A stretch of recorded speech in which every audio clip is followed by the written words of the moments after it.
उद्देश काय आहे?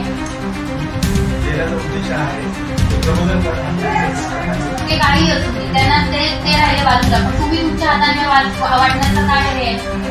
मला ते बघा, मी आता याच्यावरती काय बोलत नाही. तुम्हाला जर नाही आवडलं, नाही आवडण्याचा प्रश्नच नाही. ह्याच्यावर तुम्ही तुमचं नाव टाकून आम्हाला गिफ्ट देताय. हो ना, रिटर्न ते आम्ही हात पण लावणार नाही आपल्या पुस्तकाला.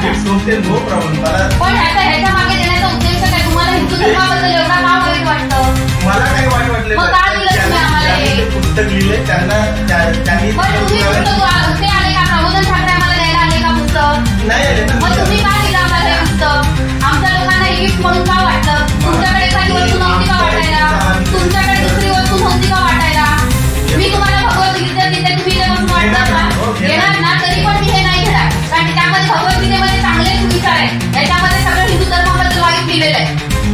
ठीक आहे, हरकत नाही. तुम्हाला वाटते मी माफी मागावी. मला सगळ्यांना माफी त्याच्यामुळे तुमच्या भावना मी सगळ्यांच्या